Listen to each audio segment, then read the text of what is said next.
இன்னும் இருந்த ஈகி இருக்கு.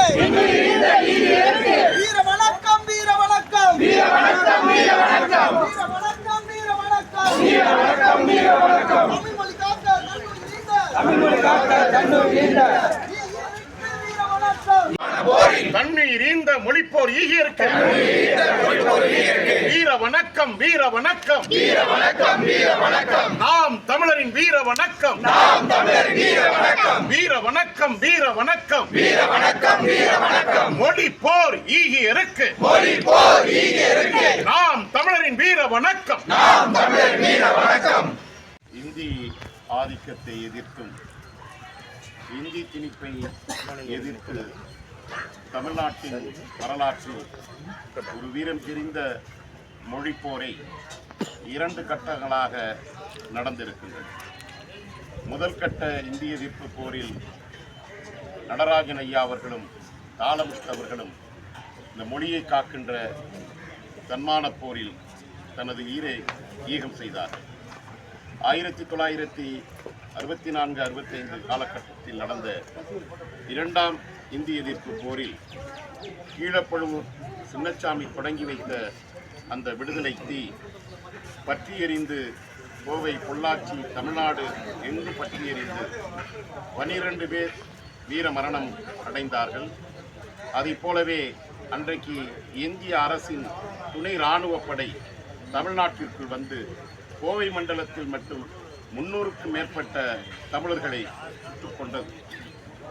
இந்த மொழிப்போரில் தண்ணீரை ஈகம் செய்த அனைத்து ஈகியருக்கும் நாம் தமிழர் கட்சி தனது வீர வணக்கத்தை பதிவு செய்கின்றது. அதே நேரத்தில் எங்கும் தமிழ் எதிலும் தமிழ் என்ற அதிகாரத்திற்கு வந்த திராவிட கட்சிகள் மொழிப்போர் தியாகிகளின் அந்த ஈகத்தை கொச்சைப்படுத்துகின்ற அளவிற்கு ஆங்கிலத்திற்கு இன்றைக்கு மடைமாற்றிவிட்டார்கள் தமிழர்களை. எனவே சட்ட மொழியாக தமிழ் இல்லை, நிர்வாக மொழியாக தமிழ் இல்லை, தாய்மொழியில் மட்டுமே படிப்பதற்கு எந்த வகையும் வழியும் இல்லை. இந்திய அரசமைப்பு சட்டம் பிரிவு 17 இருக்கின்ற தாய்மொழியில் படிக்கின்ற தமிழ்நாட்டு கல்வி உரிமையை மீண்டும் தமிழ்நாட்டிற்கே வழங்க வேண்டும் என்கின்ற அந்த சட்ட திருத்தத்தை இத்தனை ஆண்டுகளாக போராடி அதிகாரத்தில் இருக்கின்ற திராவிட கட்சிகள் போராடி கொண்டு வர முடியாத அவல நிலையில்தான் இன்றைக்கு இந்த மொழிப்போர் வீர வணக்க நிகழ்வு நடந்து கொண்டிருக்கின்றது. இந்த நிகழ்வு உண்மையிலேயே புனிதம் பெற வேண்டும் என்றால், அவர்கள் ஈகம் மதிக்கப்பட வேண்டும் என்றால், எங்கும் தமிழ் எதிலும் தமிழ், நீதிமன்றத்தில் தமிழ், கோயில் கருவறைக்கும் தமிழ், எல்லா இடங்களிலும் தமிழ், இங்கே தமிழ் படித்தவர்களுக்கு முன்னுரிமை என்கின்ற அடிப்படையில் எல்லாம் மாற வேண்டும் என்பதுதான் நாம் தமிழர் கட்சியின் வேண்டுகோளாகவும் விருப்பமாக இருக்கின்றது. அதை நோக்கித்தான் நாங்கள் எங்களுடைய போராட்ட வடிவமும் இருக்கின்றோம். தமிழுக்காக தன்னுயிர் கொடுத்த தியாகிகளின் நன்னாளிலே நன்றி உணர்ந்த இந்த நன்னாளில் எங்களுக்கு ஒரு வீரமிக்க ஒரு செயலை நாங்கள் செயல்படுத்துவதற்காக வருகின்ற சட்டமன்ற தேர்தலில் நாம் தமிழரின் கட்சியின் சார்பாக ராயபுர சட்டமன்ற தொகுதியில் பாபு மயிலனாக நான் போட்டியிடுகின்றேன்.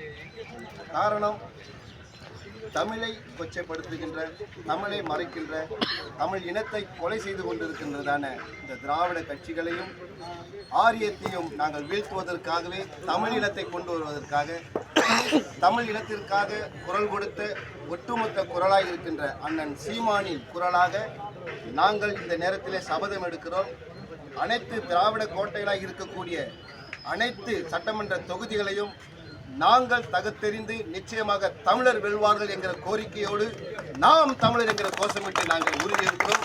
நிச்சயமாக வருகிற சட்டமன்ற தேர்தலில் நாங்கள் வெற்றி பெறுவோம்.